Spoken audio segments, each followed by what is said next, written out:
नमस्कार दोस्तों, तूफान क्लासेज के यूट्यूब मंच पर आपका स्वागत है।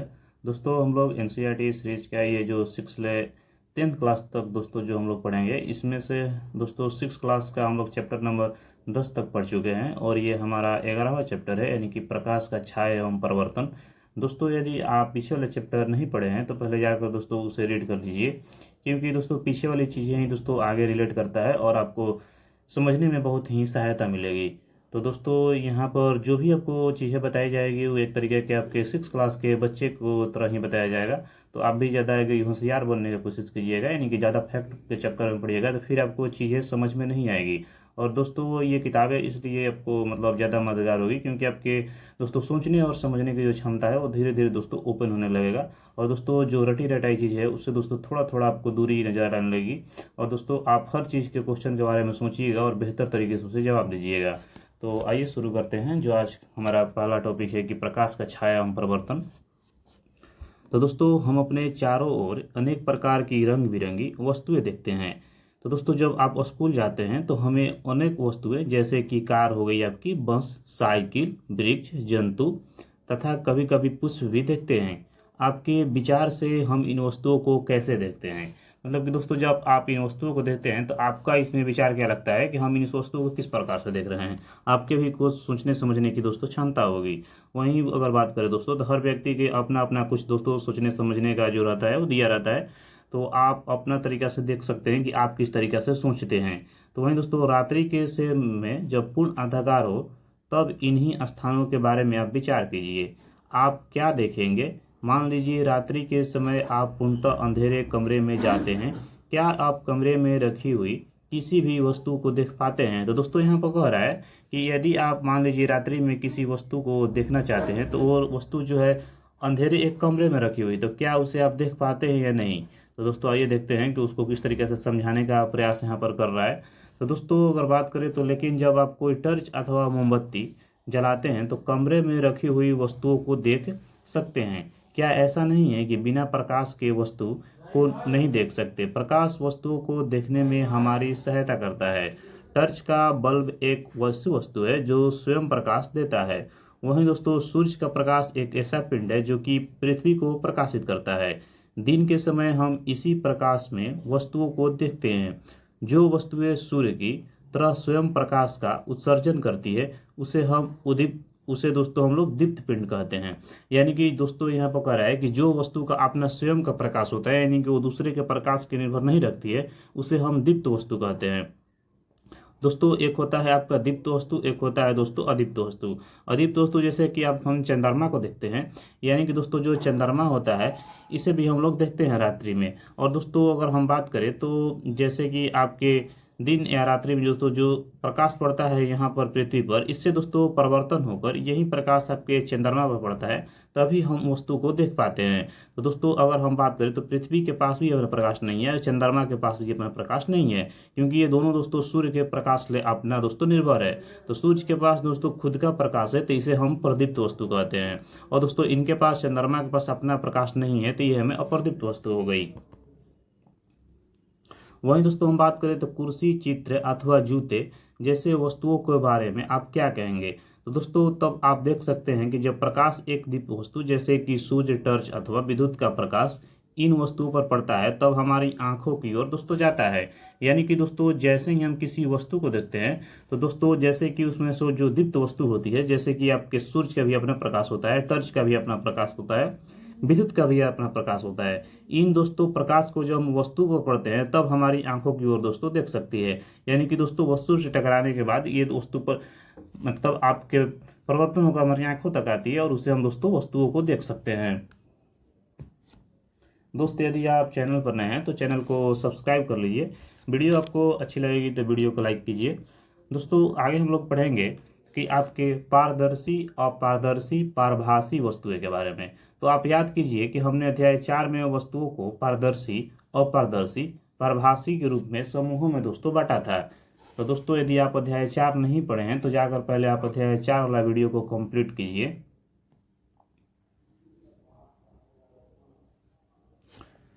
दोस्तों, यदि हम किसी वस्तु के आर पार नहीं देख सकते हैं तो वह वस्तु अपारदर्शित हो गई। अपारदर्शी मतलब दोस्त, पारदर्शी मतलब हम देख सकते हैं, आप लग गया उसके पहले नहीं कि नकारात्मक हो गया, यानी वस्तु को हम नहीं देख सकते हैं, अपारदर्शी हो गई। यदि हम किसी वस्तु के आर पार देख सकते हैं तो वह वस्तु प्रकाश को अपने अंदर से होकर जाने देती है, ऐसी वस्तुओं को पारदर्शी कहते हैं। यानी कि पारदर्शी यानी उस जो वस्तु है, आप एक शीशा देखते होंगे जो आपके दोनों तरफ से कलई नहीं किया गया, यानी पेंट नहीं किया गया हो दोस्तों, तो उस शीशे में आप इधर से उधर की वस्तु देख सकते हैं, यानी कि वो क्या है, वो पारदर्शी हो गया, यानी कि आप उस वस्तु को पारदर्शी कह सकते हैं। और दोस्तों कुछ वस्तुएं ऐसी होती है जिसे आर पार देख सकते हैं परंतु स्पष्ट नहीं देख सकते हैं, ऐसे वस्तुओं को दोस्तों पारभासी, यानी कि दोस्त देख तो सकते हैं लेकिन आभास सिर्फ हो रहा है, इसीलिए इसका नाम दिया गया है पार आभासी। वहीं दोस्तों हम लोग क्रियाकलाप 1 के माध्यम से देखेंगे कि किस प्रकार इन तीनों वर्डों को समझाने का प्रयास करेगा।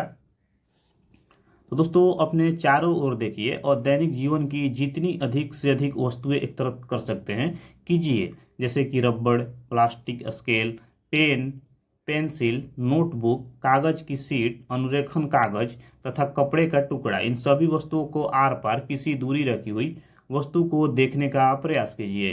क्या दूर रखी वस्तु से आने वाला प्रकाश इन वस्तुओं को आर पार चलकर अपनी आंख तक पहुंच पाते हैं? यानी कि दोस्तों यहाँ पर आपकी इन वस्तुओं को देखना है और देख के बताना है कि क्या ये वस्तुओं को आर पर चलकर अपनी आंखों तक किसे आप पहुंचा पा रहे हैं नहीं। तो दोस्तों अगर हम बात करें तो यहाँ से आपने 11.1 में दिया गया है कि वस्तु कुछ पदार्थ दिए गए हैं, जैसे कि आपके पेंसिल हो गया, रबड़ हो गया या लिखने वाली कागज की शीट होगी। इसमें दोस्तों को वस्तु के आर पार देखना है, संभव है या नहीं, इसमें दोस्तों टिक मार्क करना है। तो ये दोस्तों आगे आगे देखते हैं कि हमने प्रेक्षण 11.1 के अनुसरण लिखिए कि हम देखते हैं कि किसी वस्तु अथवा पदार्थ अपारदर्शी, पारदर्शी, परभासी होना इन पर निर्भर करता है कि हम वस्तु को अंदर से होकर प्रकाश को पूर्णतः या आंशिक रूप से अथवा बिल्कुल नहीं गुजरने देते हैं।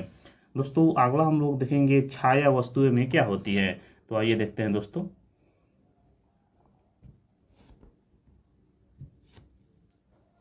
दोस्तों यहाँ पर आपको क्रियाकलाप 2 के माध्यम से समझाने का प्रयास करेगा। तो दोस्तों अगर प्रत्येक अपारदर्शी वस्तु को धूप में जमीन से कुछ ऊंचाइयों पर एक एक करके पकड़िए और धरती पर आप क्या देखते हैं? आप जानते हैं कि धरती पर बने या गहरे काले धब्बे वस्तुओं की छाया के कारण है। कभी कभी आप वस्तुओं की छाया देखकर वस्तुओं को पहचान सकते हैं, जैसे कि आप यहाँ पर देख सकते हैं चित्र 11.2 में दिखाया गया है कि दोस्तों मैदान में कागज की एक शीट बिछाई गई है, किसी समान जानकार अपारदर्शी वस्तु को किसी ऊंचाई पर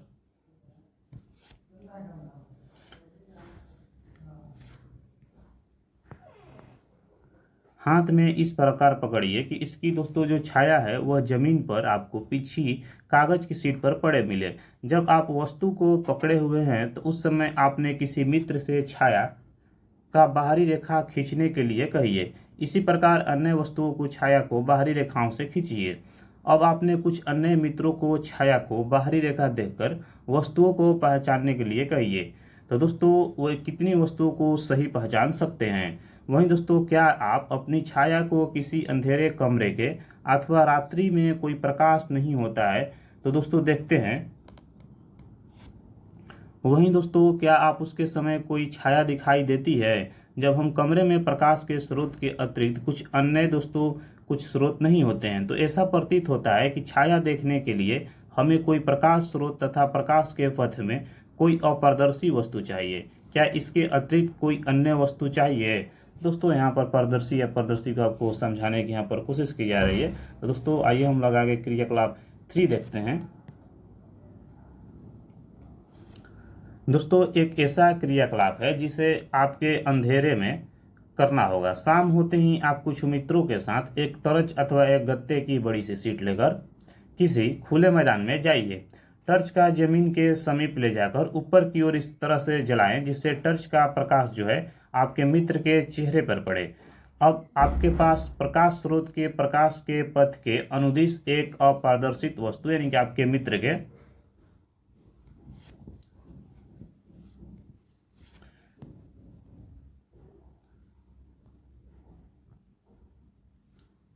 दोस्तों आपके मित्र के पीछे पेड़ या इमारत अथवा कोई अन्य वस्तु न हो तो क्या आप अपने मित्र के सिर की छाया को देखेंगे? इसका अर्थ यह नहीं है कि वह छाया नहीं है। वास्तव में टर्च का जो प्रकाश है आपके मित्र के सिर से पार नहीं होता है। दोस्तों यहाँ पर देख सकते हैं कि एक टर्च के द्वारा यहाँ पर इस मित्र के पास आपके लाइट जलाई जा रही है और पीछे इसका जो दोस्तों है यहाँ पर छाया बन रहा है।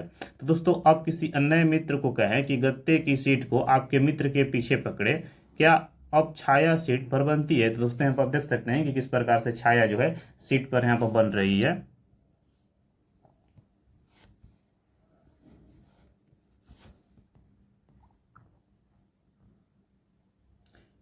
दोस्तों इस प्रकार छाया केवल पर्दे पर दिखाई दे सकती है और जमीन, कमरे के दीवार, इमारत अथवा इस प्रकार की अन्य सतहों आपके दैनिक जीवन में दिखाई देने वाली अनेक छायाओं के लिए पर्दे की तरह कार्य करती है। छाया में दोस्तों हम वस्तुओं को आकृतियों के बारे में कुछ जानकारी प्राप्त होती है। कभी कभी तो छाया हम सभी वस्तुओं की आकृति के बारे में भ्रमित भी कर सकती है। दोस्तों कुछ छायाएं दिखाई देती है और हम अपने हाथों से बनाकर विविध जानवरों को छाया होने का भ्रम उत्पन्न कर सकते हैं। ना हो तो ये मजेदार की बात है। दोस्तों क्रियाकलाप 4 में हम लोग देखेंगे कि आपके स्कूल के मैदान में धूप में एक कुर्सी रखी है। आप कुर्सी की छाया के क्या अवलोकन करते हैं? तो क्या छाया से कुर्सी की सही आकृति को क्या ज्ञात होता है? दोस्तों यदि आप कुर्सी को थोड़ा सा घुमा दें तो कुर्सी की छाया की आकृति में किस प्रकार का परिवर्तन होता है?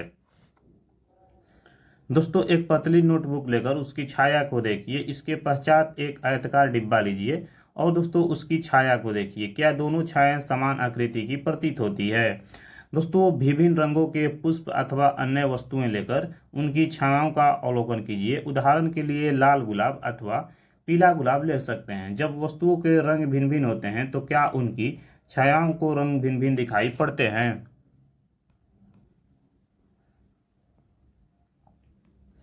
दोस्तों एक लंबा बॉक्स लीजिए। पृथ्वी पर बनी उनकी छाया को ध्यान से देखिए। जब आप बॉक्स की इधर उधर गति करते हैं तो उस समय आप छाया के आकार में होने वाले परिवर्तनों को देख सकते हैं। दोस्तों बॉक्स की छाया कब से छोटी बनती है? तब तक आप बॉक्स के बड़े फलकों को दोस्तों सूर्य के सामने रखते हैं। दोस्तों वहीं अगर हम बात करें तो जब आप छोटे फलकों को सूर्य के सामने रखते हैं तो दोस्तों आइए इस लंबे बॉक्स का प्रयोग सरल कैमरा में दोस्तों किया जाए। दोस्तों यहाँ पर सरल कैमरा के रूप में यानी कि आप देख सकते हैं कि यहाँ पर एक 11.3 में सूची छिद्र कैमरा, यानी कि दोस्तों निसंदेह कैमरा बनाने के लिए हमें बहुत सी जटिल सामग्री होनी चाहिए। लेकिन यदि हम केवल सरल सूची छिद्र कैमरा ही बनाने चाहते हैं तब ऐसा नहीं है। तो दोस्त आइए इसे देखते हैं। आपको 11.5 जो क्रियाकलाप दोस्तों 5 है। दोस्तों दो ऐसे बॉक्स लीजिए जिनमें एक बॉक्स दूसरे के भीतर बिना अंतराल के खिलाफ सके। दोनों बॉक्सों को एक छोटे फलक काट दीजिए। बड़ा बक्सा लेकर इसे एक दूसरे छोटे फलक को बीच बीच एक छोटा छिद्र बनाइए। इसी प्रकार छोटे बॉक्स के दूसरे छोटे फलकों पर एक वर्गाकार आकृति जिसकी भुजा लगभग 5 सेंटीमीटर से 6 सेंटीमीटर हो काटिए। इस कटे भाग पर ट्रेसिंग पेपर यानी कि प्रभासी पर्दा चिपका कर ढक दीजिए। छोटे बक्से को एक बड़े बक्से में इस प्रकार खिसकाइए कि छोटे बक्से का प्रभासी ट्रेसिंग पेपर वाला पर्दा बड़े बक्से के भीतर आपका सूची छिद्र कैमरा का उपयोग के लिए तैयार हो। दोस्तों सूची छिद्र कैमरा लेकर छोटे बक्से को खुले हुए सिरे से देखें। आप अपने सिरे तथा सूची छिद्र कैमरे को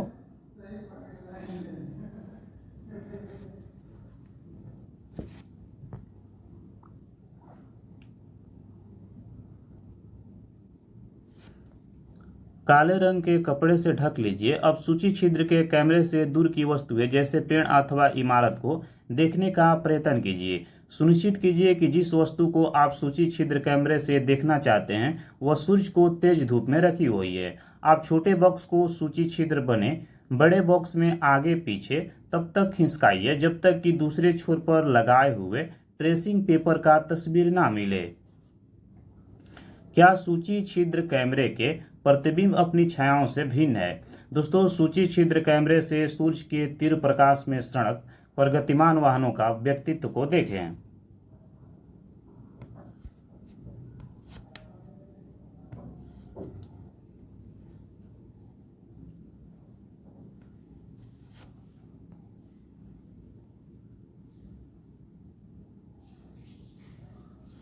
दोस्तों, क्या कैमरे के द्वारा दिए गए चित्र दूसरी ओर वस्तुओं को रंगों को दर्शाती है? क्या प्रतिबिंब सीधे हैं अथवा उल्टे हैं? आश्चर्य आश्चर्य। यानी कि दोस्तों, आइए अब अपनी सूची छिद्र कैमरे में सूर्य का प्रतिबिंब बनाइए। इसके लिए हमें थोड़ी सी भिन्न यानी कि अलग व्यवस्था होनी चाहिए। हमें गत्ते की एक बड़ी शीट चाहिए, इसके मध्य में छोटा सा सूची छिद्र हो। और दोस्तों, गत्ते की शीट को सूर्य की तरफ इस तरह पकड़ें कि उसकी छाया साफ साफ क्षेत्र में बने। क्या आप सूर्य का वृत्ताकार प्रतिबिंब गत्ते की शीट की छाया के मध्य में देखते हैं? दोस्तों, अपनी जगह से सूर्य ग्रहण के समय सूर्य का सूची छिद्र प्रतिबिंब से देखें। सूर्य ग्रहण से पहले की सूची। तो दोस्तों, यहाँ पर आपको बता रहा है कि सूर्य ग्रहण से जो यहाँ पर दोस्तों प्रतिबिंब बन रहा है उसे आप देखने का प्रयास कीजिए। दोस्तों, छिद्र तथा पर्दे को इस तरह सुव्यवस्थित करें कि सूर्य का प्रतिबिंब पर्दे पर साफ बने। सूर्य ग्रहण आरंभ होने पर सूर्य का प्रतिबिंब देखें।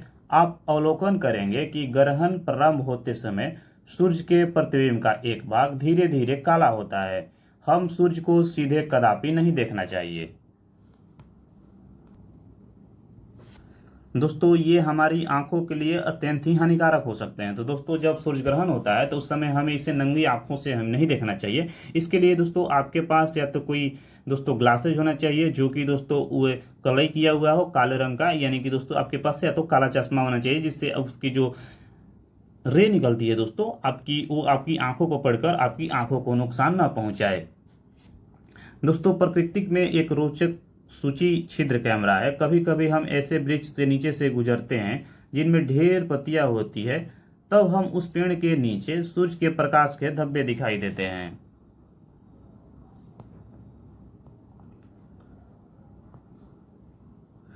दोस्तों, वास्तव में ये वृत्ताकार प्रतिबिंब सूर्य के सूची छिद्र प्रतिबिंब होती है। पत्तियों के बीच खाली स्थान सूची छिद्र की भांति व्यवहार करते हैं। इन खाली स्थानों में सभी प्रकार की अनियमित आकृतियां हो सकती है, परंतु हम सूर्य के वृत्ताकार प्रतिबिंब भी देख सकते हैं। आगामी सूर्य ग्रहण के समय सूर्य के प्रतिबिंब को देखने का प्रयास करें। यह अत्यंत रोचक हो सकता है। बूझों को मस्तिष्क में एक विचार है कि हम अपने सूची छिद्र कमरे में सड़कों पर चलते लोगों के उल्टे प्रतिबिंब देखे थे। दोस्तों, सूर्य के प्रतिबिंब के साथ क्या होता है? क्या वे प्रतिबिंब हमें उल्टा दिखाई दिए थे? तो दोस्तों, पहले कुछ अन्य विचार हैं कि निश्चय ही ये सब परिणाम जो हम देख रहे हैं जैसे छायाओं का बनना, सूची छिद्र प्रतिबिंब आदि तभी संभव है जब प्रकाश केवल सरल रेखा में गमन करे। दोस्तों, हम लोग यहाँ पर क्रियाकलाप 6 देखेंगे कि पाइप का एक छोटा टुकड़ा अथवा रबड़ की लंबी नली ले और कैमरे में एक तरफ का एक मोमबत्ती जलाकर मेज के ऊपर रखें। अब कैमरे में दूसरी तरफ दोस्तों खड़े होकर पाइप से दोस्तों मोमबत्ती को देखें। दोस्तों, क्या मोमबत्ती दिखाई देती है? तो दोस्तों, जब आप मोमबत्ती को देख रहे हैं तब पाइप को थोड़ा सा मोड़िए। क्या आपकी मोमबत्ती दिखाई देती है? दोस्तों, पाइप को आप एक दाईं या बाईं ओर दोस्तों घुमाइए। क्या आप मोमबत्ती को देख सकते हैं? आप इससे क्या निष्कर्ष निकाल सकते हैं? दोस्तों, यह दर्शाता है कि प्रकाश एक सरल रेखा में गमन करता है। यानी कि दोस्तों, जब आप पाइप को थोड़ा सा इधर उधर घुमाइएगा तो दोस्तों जो आपकी मोमबत्ती जो दिखाई देती है वो दोस्तों दाएं बाएं घुमाने पर वो भी दोस्तों इधर उधर घूमने लगेगी। यानी कि आप इससे कह सकते हैं कि जो प्रकाश है दोस्तों वो आपके सरल रेखा में गमन करता है। तो आप ये एक पॉइंट ध्यान रखिएगा जो कि आपके एग्जाम के लिए इंपॉर्टेंट हो सकता है। इस कारण जब कोई अप्रदर्शित वस्तु दोस्तों वस्तुओं को रोकती है